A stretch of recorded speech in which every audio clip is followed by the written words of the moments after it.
L'intériorisation des énergies mentales, astrales et matérielles de la sixième race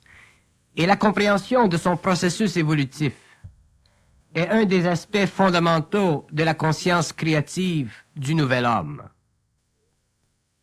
Les hommes nouveaux, les nouveaux initiés, au fur et à mesure qu'ils prendront conscience, sentiront le besoin d'utiliser les conditions matérielles de leur civilisation, de leur culture, afin de les raccorder à leurs besoins particuliers, dans le but de former à longue échelle un noyau de force économique et sociale qui sera régi par l'intelligence créative, avec laquelle chaque initié connaîtra un lien vibratoire et éventuellement télépathique. Le lien vibratoire entre les nouveaux initiés permettra d'instituer des relations humaines occultes et conscientes entre ces êtres, qui serviront à la canalisation de l'énergie créative et à leur protection matérielle et territoriale à l'intérieur de la civilisation et de la culture d'origine.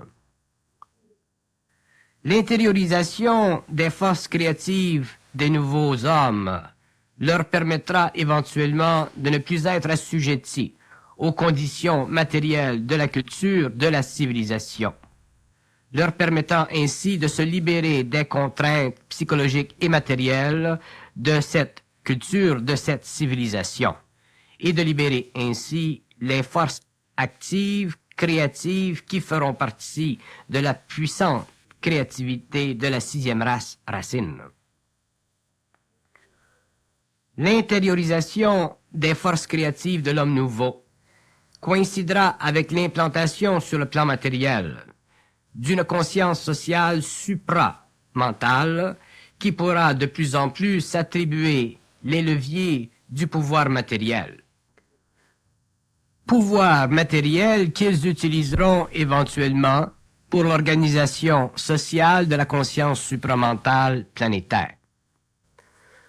Pour bien comprendre le phénomène d'interrelation, il faut voir à long terme et il faut sentir à long terme, mais ne pas souffrir de la durée, de la longueur du terme. Pour que le nouvel initié ne souffre pas des conditions à long terme de l'intériorisation, il lui faut être créatif à court terme, pour son bénéfice personnel et non le bénéfice de la race. S'il s'implique psychologiquement ou spirituellement pour le bénéfice de la race, il perdra de l'énergie et ne pourra continuer à œuvrer à une échelle qui est beaucoup trop grande et trop vaste pour être supportée psychologiquement par son ego non fusionné, mais sensible. Donc, l'intériorisation de l'énergie créative du nouvel initié marque éventuellement un besoin intérieur de sécuriser les conditions actuelles de sa vie matérielle planétaire afin de se libérer des contraintes intégrées dans la civilisation et de canaliser son énergie créative en fonction d'un besoin intérieur d'achever dans cette vie un travail qui convient à sa destinée, mais dont l'ego ne prendra conscience qu'au fur et à mesure que cette conscience s'éveillera à une réalité de plus en plus occulte et de plus en plus supraconsciente. Le nouvel initié n'y est pas de choix personnel. Il y est de par conscience prépersonnelle imprimée sur sa conscience personnelle. Donc le nouvel initié est sur la terre, qu'il le réalise ou non, sur le plan de l'ego. C'est le contact entre le nouvel homme et ceux qui déjà sont en harmonie avec l'énergie de la conscience supramentale qui détermine le temps de greffe du nouvel homme à la conscience sociale et supramentale de la race racine. Et c'est à ce point dans la vie du nouvel initié que son double commence à effectuer à travers l'ego le tracé futur de ses activités matérielles conscientes. Et lorsque le double projette son activité créative à travers l'ego, les forces créatives de l'homme nouveau se concentrent de plus en plus, et graduellement dans un plan d'ensemble qui relève d'une intelligence occulte et voilée à la civilisation ou à la culture d'origine qui lui a donné naissance. L'intériorisation de l'énergie est un processus de vie occulte, tant sur le plan matériel au début de l'évolution que sur les plans parallèles lorsque le pouvoir descend dans la matière. Et ce processus intègre graduellement tous ceux qui ont la vibration pour le connaître et en bénéficier en fonction de leur conscience suprasensible et autodéterminante. L'intériorisation des forces créatives de la race racine ne peut convenir qu'à ceux-là qui sont marqués par la vibration, car l'ego ne peut suivre ou comprendre un plan d'action qui s'élève au-dessus de son intellect sans qu'il puisse le saisir par perception suprasensible. Et tant que l'ego n'a pas été ajusté à cette perception, sa compréhension ne peut être que partielle et son acheminement dans le processus d'intériorisation ne peut se faire qu'en fonction du temps nécessaire à cet ajustement. L'intériorisation de l'énergie des nouveaux initiés ne peut être que le produit concret d'une intervention supramentale de la conscience humaine dans la vie de l'homme. Cette condition, supportée psychologiquement et vibratoirement par ceux qui vivent d'une conscience plus raffinée que l'homme ancien, anticipe dans le temps et l'espace le plan d'évolution, tel que le vivra l'être supraconscient au cours des générations et des siècles à venir, selon l'évolution des forces en action et du plan cosmique de la Terre. L'homme de demain, celui qui portera en lui le sceau du pouvoir occulte, ne s'entretiendra plus des conditions de l'involution, mais poussera devant lui le chariot de feu qui servira de force motrice pour l'évolution des hommes de la Terre au cours des siècles à venir. Donc, intérioriser les forces créatives de l'homme nouveau voudra dire différentes choses au fur et à mesure que le noyau occulte de la race racine éclatera dans le monde ancien et moderne de la 5e sous-race. Et tant que l'être supraconscient sera rattaché au plan matériel, les faits futurs de la destinée de la race racine lui seront voilés dans son ensemble, car l'ego ne peut comprendre ce que l'esprit cache en lui, tant que l'homme n'a pas laissé derrière lui le pouvoir de ses sens et le pouvoir du corps astral sur sa matière matérielle et physique. Plus le nouvel initié se sensibilisera à son énergie intérieure, qui entre par la tête et descend vers les centres les plus bas, plus sa vie doit être ajustée à son intelligence créative, car une telle sensibilité doit être compensée par une réorganisation créative de sa vie matérielle, en fonction d'un bien-être qui lui sied bien et que la société présente ne peut lui accorder sans que lui-même en crée les conditions. Le nouvel initié, l'homme nouveau, celui qui, à cause de la présence de plus en plus grande à travers son psychisme et son corps matériel, de l'énergie du double, ne peut plus vivre comme le reste des hommes, doit forcément, éventuellement, lorsqu'il a atteint un haut niveau de sensibilité vibratoire, réorganiser sa vie en fonction d'une intelligence supérieure et universelle, commune à tous ceux qui l'aperçoivent et la canalisent, la manifestent et qui font partie de la même évolution. La formation sur une planète des conditions futures de vie ne peut jamais convenir à la mémoire de l'ancienne race, de l'ancienne vie. De là, la nécessité, naturellement reconnue par le nouvel initié, de se créer sur la planète un mode de vie opératoire qui coïncide parfaitement avec sa vision, sa sensibilité et son savoir. L'intériorisation des forces créatives de l'homme, au fur et à mesure que prendra naissance le plan de vie matériel visant à consolider les talents tous les aspects créatifs du mental, de l'astral et du matériel humain, lui permettra de commencer à se sensibiliser à la réalité objective et créative de son activité matérielle et à bénéficier des qualités magnanimes des actions conçues d'une intelligence commune par des hommes dont la supraconscience, la suprasensibilité intégrera dans un noyau de vie mental, astral et physique, dûment constitué selon les lois de l'énergie créative, selon les lois de l'énergie vitale, astrale et mentale, élevé à un taux de vibration dépassant pour la première fois les conditions vibratoires et planétaires de l'ancienne humanité. La totalité des éléments créatifs et des fonctions créatives visant à consolider ce noyau de conscience supramentale sur la Terre sera de plus en plus quantifiable et identifiable au fur et à mesure que le plan de vie matérielle créativement organisé aura permis de reconnaître et de sentir que finalement la réalité de la vision de l'homme nouveau a pris naissance sur le plan de la matière.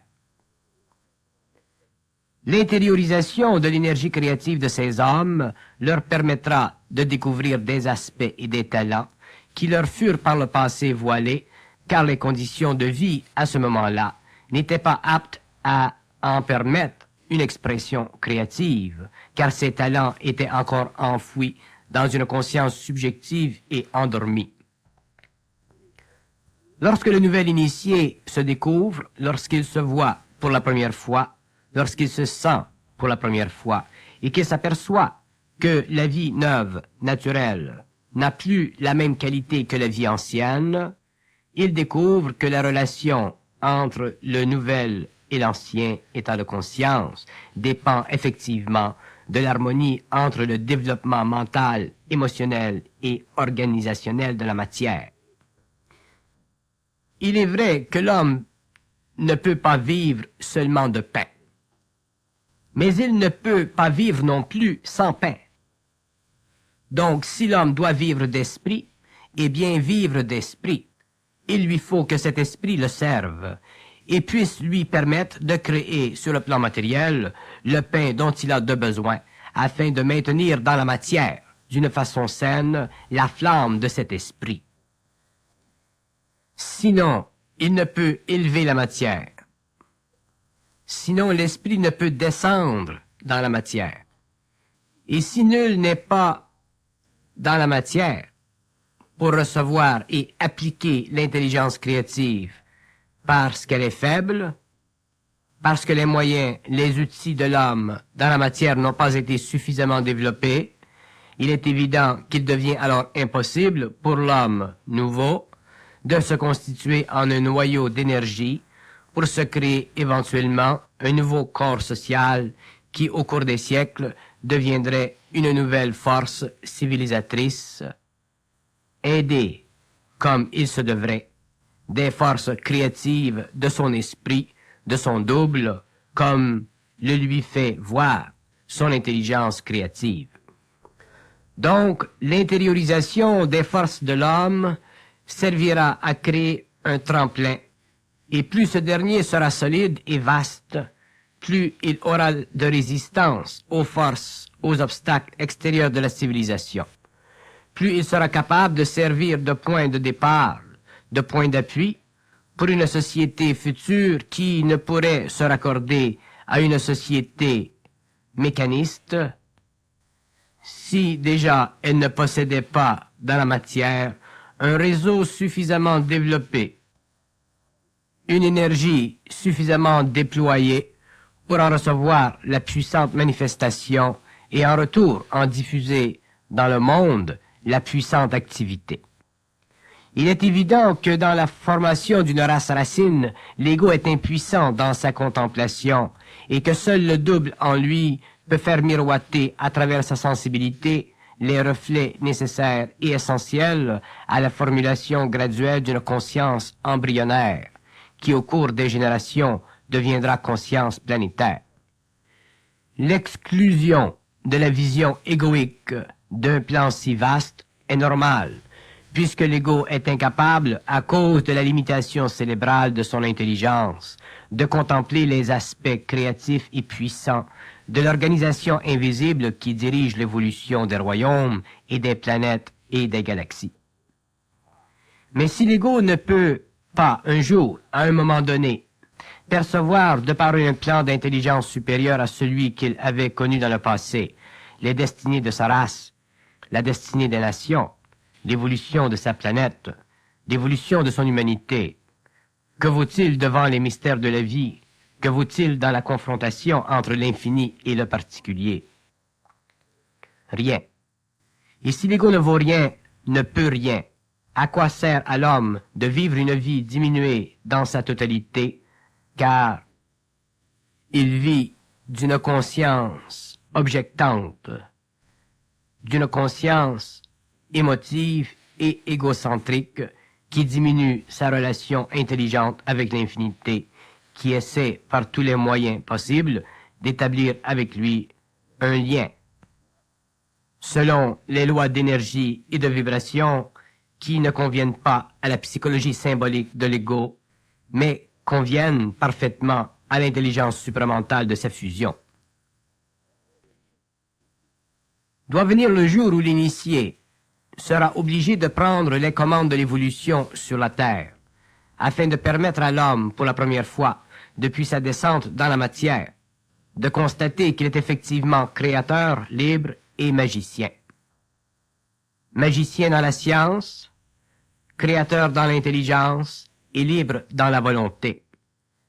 Et de cette conscience triunitaire naît dans l'homme la joie de vivre, non pas la joie de vivre émotive et astrale de l'homme ancien, mais la joie de vivre paisible, forte, sans peur et sans reproche. De l'homme qui enfin a commencé à goûter de sa vraie nature, de l'homme qui enfin a commencé à goûter du fruit de sa conscience et cesser de s'alimenter à l'arbre de la pénitence. L'intériorisation des forces créatives de l'homme nouveau instruira le nouvel initié et ses amis de la réalité du pouvoir créatif de l'intelligence, tant sur le plan matériel que sur les autres plans, lorsque sa vie occulte aura pu s'épanouir sur la terre après l'avènement de sa vie consciente. Il existe dans le nouvel initié des aspects inconnus de lui-même, des aspects de réalisation de sa conscience qui, lorsque les événements conjoints de sa conscience créative avec celle d'autres hommes aura commencé à former un égrégore d'énergie mentale puissant, qui permettra à celui qui est suffisamment avancé dans sa conscience de ne plus pouvoir nier la réalité de cette énergie, bien qu'il puisse n'en comprendre que des aspects partiellement dévoilés à son esprit. Le nouvel initié, lorsqu'il prendra conscience des forces d'intériorisation, découvrira pour la première fois qu'effectivement, il a toujours voulu posséder et être parfaitement intégré à la matière, posséder les conditions permettant qu'il réalise dans la matière la qualité de vie qui intérieurement lui sied bien. Il découvrira qu'effectivement, loin en lui, loin dans la pénombre de son esprit, il y eut toujours un aspect qui voulut aller chercher dans le monde de l'homme des forces, des conditions, des événements qui purent, de par leur alchimie, créer le genre de vie qui, de tout temps, plaisait à son esprit. C'est pourquoi le nouvel initié,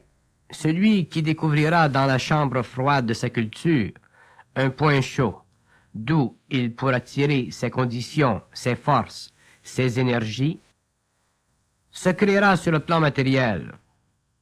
avant le passage à un autre plan, une condition de vie qui coïncidera avec le rêve de toute minorité raciale, c'est-à-dire l'indépendance totale des conditions de soumission aux aspects ambiants d'une humanité en puissante majorité, dont le système de vie a atteint des proportions tellement gigantesques dans sa mécanicité que l'être inconscient d'aujourd'hui se voit et se sent totalement dépourvu de moyens, d'outils de la conscience créative pour briser la chaîne d'esclavage qui dépasse les limites de l'imagination. L'intériorisation des ressources humaines conscientes ou supraconscientes ne peut se faire sans le support d'une conscience supérieure, élevée au statut universel de l'homme nouveau. Cette nouvelle conscience correspond au pouvoir organisationnel de l'intelligence créative et permet à l'homme de s'intégrer vitalement aux forces de vie qui supportent le psychisme et le matériel humain. La condition planétaire de l'homme inconscient devient de plus en plus insécurisante, car l'homme ne peut travailler avec l'homme en conformité avec les lois vibratoires de sa conscience. Cette situation divise l'homme, le sépare de son ami, l'homme, et le retient dans sa capacité d'asservir la matière à ses besoins, plutôt que d'être lui-même asservi par elle et ses conditions planétaires. L'intériorisation de l'énergie créative ne peut correspondre à l'intérêt égocentrique de l'homme. Elle correspond à l'intérêt vital, astral et mental de sa conscience, donc à sa centricité, qui dénote le rapport étroit entre ces différents plans d'énergie. L'internalisation ou l'intériorisation de l'énergie, ou la capacité occulte de l'organisation des forces de vie sur les différents plans, permettra à l'homme nouveau de sentir, de réaliser qu'il y va de lui de se sécuriser sur la terre et non de la société ambiante inconsciente. Si l'intériorisation des énergies créatives correspond à la sécurité maximale du nouvel initié, cette sécurité ne peut lui être donnée que lorsqu'il a suffisante conscience pour réaliser intelligemment que le pouvoir de sa vie et la créativité de son mental font partie de son pouvoir de vie, donc de sa sécurité planétaire. Le nouvel initié devra éventuellement réaliser, de par lui-même, que la vitalité de son mental et de son émotif requiert la très grande sérénité matérielle, afin que la matière ne fasse plus obstacle à sa créativité. Le double, qui devient de plus en plus puissant chez le nouvel initié, le propulse lentement vers cette sérénité matérielle, mais ne peut l'octroyer tant que la sécurité de l'être n'est pas fermement assise sur un équilibre mental et émotif à toute épreuve, afin que l'utilisation de son énergie créative corresponde avec son intelligence supérieure et cosmique. Le nouvel initié et l'intériorisation de l'énergie font partie d'une même réalité. Tant que le double peut troubler cette relation, il le fera, afin de raffiner les corps subtils pour que le nouvel initié soit éventuellement suffisamment dans son énergie, pour que l'intériorisation soit totalement sous le contrôle créatif du double de ceux qui font partie du cercle interne de la nouvelle humanité. L'intériorisation des énergies créatives de la race racine s'exécutera selon un plan de vie libre de l'évolution naturelle et planétaire des forces civilisatrices de la 5e race racine. Une telle internalisation ne peut convenir à une intelligence subjective, car le canal entre l'homme et le double doit être ouvert, afin que le nouvel initié, dans la solitude profonde de sa propre intelligence, réalise et comprenne qu'il ne peut plus être imposé de l'extérieur des conditions de vie qui ne conviennent à son esprit. Le nouvel initié ne se laissera jamais imposer des conditions de vie étrangères à son intelligence. L'intérêt personnel de sa vie coïncidera avec l'intérêt vital d'une conscience qui pulsera dans la matérialité et le psychisme d'autres êtres tels que lui, en intelligence et en volonté. L'intelligence créative, dès son avènement sur le plan matériel, correspond au désir profond de l'homme, celui d'être libre sur tous les plans de son activité consciente. L'intériorisation de l'énergie, tant qu'elle ne sera pas établie, sera l'option inévitable du surhomme de demain, vécue dans l'homme conscient d'aujourd'hui, car elle lui permettra de constater que la relation entre l'ego et le double correspond à la relation entre l'ego conscient et l'autre. Donc, tout homme conscient de son identité, ne peut égoïquement empêcher que les principes supérieurs de sa vie soient bafoués à cause d'une société qui ne peut, à ce stage de l'évolution, s'empêcher de soumettre l'homme aux chaînes de l'involution. L'intériorisation, bien que subtile dans son processus à cause de sa qualité évolutive, se perçoit par l'ego conscient lorsqu'il a suffisamment pris conscience de ses besoins réels. Or, les besoins réels de l'ego sont toujours intelligents, donc toujours sujets à être remplis par l'intelligence créative du double, renforcée par la volonté créative de l'homme conscient. Ces besoins réels, lorsque l'être humain a découvert son identité, correspondent à une très vaste map événementielle qui relie par ses méridiens tous les êtres conscients d'une même réalité supramentale. L'intériorisation du nouvel initié le protège contre l'abus psychologique d'une société inconsciente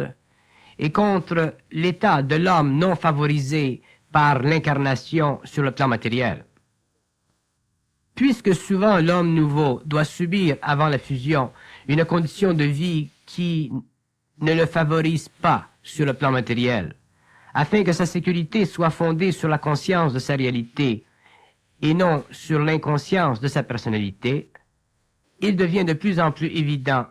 que l'intériorisation de ses forces créatives lui permettra de briser les conditions matérielles de son incarnation et de transformer ces conditions négatives en conditions créatives, afin qu'il puisse créer sur le plan matériel une base solide sur laquelle peut être érigé un plan de vie personnel créé selon son intelligence et sa volonté. Tant que le nouvel initié n'a pas perçu ou ressenti l'intelligence créative en action dans le processus d'intériorisation, c'est qu'il n'a pas encore besoin, sur le plan individuel, de se lier d'amitié avec d'autres tels que lui pour bien vivre et donner expansion à son pouvoir créatif et individuel. Cet arrêt temporaire doit être respecté et aucune pression extérieure ne peut lui être imposée, car son apprentissage, sa sensibilité, doit être accru. Si par contre, il est prêt émotivement ou matériellement à intérioriser son énergie avec d'autres, il se peut qu'il ne le soit pas mentalement, car sa décision est fondée sur un état émotif et non sur un état mental libre d'astralité ou d'émotivité bienveillante. Alors dans un tel cas, il ne peut être non plus intégré à un tel processus évolutif, car la nature de sa décision est encore fondée sur un besoin émotif, d'appartenir à une structure humaine consciente et créative. Et une telle structure ne peut supporter un tel individu à cause de son état inférieur d'émotivité subjective. Elle ne peut qu'absorber un individu vibratoirement. Ce n'est plus le corps de désir qui devient la règle de mesure dans l'agglomération créée par les forces créatives, mais le taux vibratoire de la personne, son état de conscience, pur et simplement.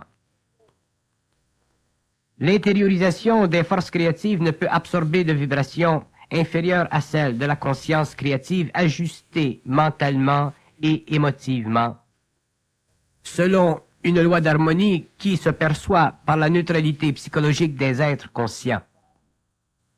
Tant que l'être conscient n'a pas atteint cette neutralité psychologique, il créera des tensions à l'intérieur d'un processus d'intériorisation et sera naturellement maintenu à part, car il ne peut y avoir de tension entre ceux qui font partie intégrale de ce processus, car tous sont libres et tous veulent être bien et à l'aise dans leur liberté d'action créative, sans avoir à subir un débalancement quelconque dû à la personnalité d'un être qui n'est pas encore suffisamment bien dans sa peau. C'est pourquoi l'intériorisation des forces créatives de l'être conscient, bien qu'elle le protège contre les abus d'une société inconsciente, doit le protéger aussi des abus d'une personnalité ou de plusieurs personnalités qui ne savent pas encore passé suffisamment inaperçu sur le plan vibratoire, dans le champ vibratoire de l'énergie, du double de tous ceux qui composent cette société occultement réunie. Ceci signifie que tous, dans un même temps, ne peuvent œuvrer dans le domaine du matériel créativement, car tous n'ont pas encore suffisante transparence dans leur personnalité, et cette insuffisante transparence risquerait de troubler la sensibilité éthérique, astrale et mentale de ceux qui déjà sont prêts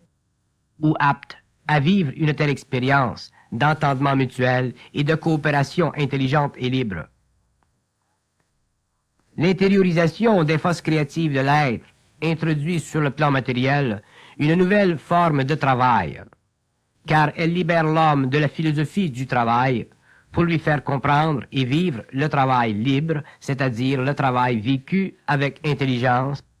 de la science psychologique du mental. Lorsque le travail est ainsi vécu, il ne correspond plus au travail de l'involution, car il n'est plus lié à des contraintes psychologiques. Il n'est que l'expression d'une créativité qui domine l'aspect matériel et le rend vivant, vivable et agréable, car il est composé de toutes pièces par l'intelligence créative du double.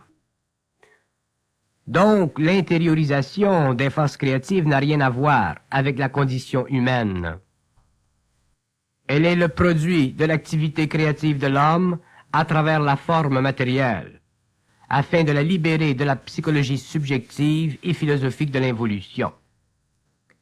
C'est à travers l'intériorisation que l'être conscient découvre jusqu'à quel point il est important pour l'homme de ne plus travailler psychologiquement, mais de travailler créativement. Tant qu'il n'a pas pénétré cette condition nouvelle, le travail ne lui sert pas, il sert la collectivité, la civilisation. Et si le travail ne sert pas l'homme, il l'appauvrit en esprit, même s'il l'enrichit matériellement. Pour que le travail serve l'homme, il faut qu'il n'en soit pas esclave et qu'il lui permette d'élever le taux vibratoire de la conscience humaine à quelque échelle qu'elle soit. Sinon, il n'est qu'une fonction mécanique de l'ego, une forme d'aliénation qui empêche l'ego d'être créatif, c'est-à-dire lui-même, à travers une forme quelconque. L'intériorisation des énergies créatives de l'homme nouveau poussera ce dernier à se réaliser un empire souterrain, car les conditions psychologiques ne seront plus formulées par un ego insécure et hors de son intelligence créative, mais un ego conscient de sa relation avec une forme d'énergie qui convient à sa personne. Le caractère occulte et souterrain de l'intériorisation fait partie de la partie la plus cachée du iceberg, qui ne dévoile sa présence que par un apex diminutif qui cache sa vraie dimension. C'est à partir de l'intériorisation de sa phase voilée que le nouvel initié pourra œuvrer dans un sens particulier à son intelligence et à sa compréhension. Par contre, la partie extérieure du processus d'intériorisation servira à le sécuriser matériellement afin de pouvoir œuvrer occultement. Donc l'intériorisation découvrira petit à petit son visage à l'homme nouveau et ce faisant, lui permettra de réaliser jusqu'à quel point il est possible d'engendrer de l'énergie créative à l'intérieur d'une structure qui n'est pas ou qui n'est plus opposée aux lois créatives de l'intelligence. Tant que l'intériorisation demeurera une forme de sécurité psychologique, elle ne pourra devenir une forme de sécurité matérielle, car le psychologique ou le subjectif chez l'homme empêche l'énergie de circuler, de la rendre à la vision de l'ego, afin que ce dernier apprenne à travailler librement avec elle. C'est l'homme qui doit constituer sur le plan matériel un dossier de vie et de possibilités, selon son intelligence et sa volonté créative. Ce n'est pas l'énergie elle-même. D'ailleurs, l'énergie a toujours besoin d'un support, et si l'homme n'est pas ce support, comment voulez-vous qu'il soit, pour l'énergie, le canal pour sa manifestation? Lorsque le nouvel initié aura progressé dans la phase d'intériorisation de l'énergie, il verra des possibilités de vie et d'activité s'ouvrir à lui. Il se verra alors plus mobile qu'il se croyait capable d'être. Il se verra plus libre d'utiliser des outils qui auparavant lui auraient paru incertains, sinon impossibles. L'être humain, bien qu'il soit seul dans sa conscience subjective, ne l'est pas sur le plan de la conscience supramentale, car à ce niveau, il se dégage de lui une nouvelle énergie qui le lie à d'autres êtres, tels que lui, qui sont marqués d'une même sensibilité. D'où l'apparition chez le nouvel initié de nouveaux rapports avec ceux qu'il côtoie, car il ne peut plus reculer ou demeurer sur place. Il doit avancer avantageusement vers les domaines de la vie qui peuvent être rapprochés de son expérience, maintenant qu'il n'est plus prisonnier de lui-même. Le nouvel initié devient un homme complet, c'est-à-dire qu'il a une vue claire de la vie et une vision de plus en plus claire de sa relation avec la vie. Tant qu'il est dans la matière, il s'occupe de bien faire progresser la vie dans la matière. Lorsque son temps est terminé sur le plan matériel, il continue sur d'autres plans à faire progresser la vie qui unit tous les plans de la nature. L'intériorisation des forces créatives et occultes de la race racine permettra à l'homme, pour la première fois, de coexister avec un système passif de vie sans être absorbé par lui. C'est-à-dire qu'il pourra ne plus sombrer dans l'imagination astrale de la vie matérielle. Il pourra, à cause de ceci, travailler avec intelligence créative et volonté créative pour donner à la vie matérielle un nouveau visage, visage qui ne sera plus fardé par l'imagination de sa conscience, mais sculpté par le ciseau précis de l'intelligence et de la volonté supramentale. Si parfois le nouvel initié a l'impression que la vie dans la matière est trop lourde pour lui, trop dense pour sa sensibilité, c'est qu'il n'a pas encore compris la grande vision. Il n'a pas compris que la vie dans la matière est en fait le plan de l'esprit le plus recherché par l'énergie. Ceci est tellement réel que même l'aspect vital ou éthérique de l'homme concorde parfaitement avec la matière dans sa forme. Ceci démontre très bien que la forme qui précède la matière lui donne son empreinte au cours de l'évolution et que ce qui existe sur les plans invisibles doit descendre dans la matière afin de la perfectionner. L'intériorisation des forces créatives du nouvel initié augmentera éventuellement sur la Terre le taux vibratoire de la conscience du terrestre, car le contact entre l'homme ancien et l'homme nouveau, dans tous les domaines de la vie, ne peut demeurer sans fruit. Pour que l'intériorisation occupe une place de premier ordre dans le processus évolutif, il faut que l'homme dépasse la conscience du moi personnel et entre dans la conscience d'un moi plus grand et plus vaste. Un moi qui ne se définit plus, mais qui définit en créant. Un moi qui ne sait plus où il en est rendu dans la courbe d'évolution, mais qui peut voir que sa relation avec l'énergie est infinie, sans fin. Et tant que le moi de l'homme n'a pas perçu cette relation sans fin avec l'énergie, il ne peut l'utiliser car elle demeure en dehors de sa conscience créative. Elle est en dehors de sa volonté créative. Donc, il est seul avec un moi qui ne peut parfaitement prendre en main une autre partie supérieure de lui-même, car la nature même de cette autre partie est insaisissable dans son processus évolutif. C'est pourquoi d'ailleurs il faut tant de temps avant que le nouvel initié découvre ce qu'il doit faire dans la vie, qui vaille la peine. Car tant qu'il est inconscient, l'homme est régi, même s'il est bien dans la vie. Ce n'est que lorsqu'il a pris conscience de l'illusion de son ego qu'il commence à convertir l'énergie créative en énergie organisationnelle, qu'il convient d'appeler énergie d'intériorisation, c'est-à-dire énergie qui ne peut servir deux maîtres à la fois, l'ego et la vie créative de l'homme. Tant que la vie de l'homme n'est pas ajustée à sa conscience supérieure, il ne peut supporter l'exigence de cette conscience qui pulse en lui, en dehors des limitations subjectives de l'ego. Donc, il lui est impossible d'intérioriser des énergies créatives car l'ego, au lieu de vivre de l'unité de la vie, se sépare d'elle, donc se limite dans sa capacité créative d'intégrer sa conscience du terrestre à sa conscience cosmique.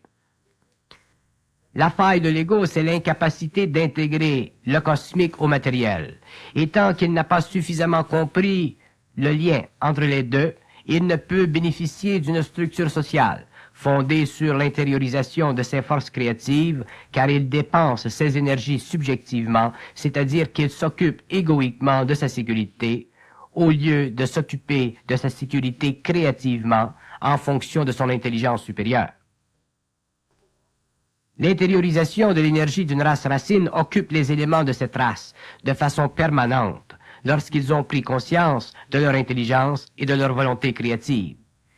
Et c'est cette continuité, cette permanence qui leur assure un plus grand contrôle des événements planétaires qui normalement affaiblissent la résistance émotionnelle et mentale de l'être inconscient pour enfin l'atteindre dans le physique car il ne sent jamais la capacité de pouvoir contrôler totalement son existence. Les nouveaux initiés se rapprochent par la parole et s'entrecroisent dans le travail conscient ou l'œuvre. Et c'est la combinaison de la parole et du travail conscient qui leur fait prendre conscience d'une grande capacité organisationnelle qui défie à longue échelle les dimensions de l'activité humaine normale.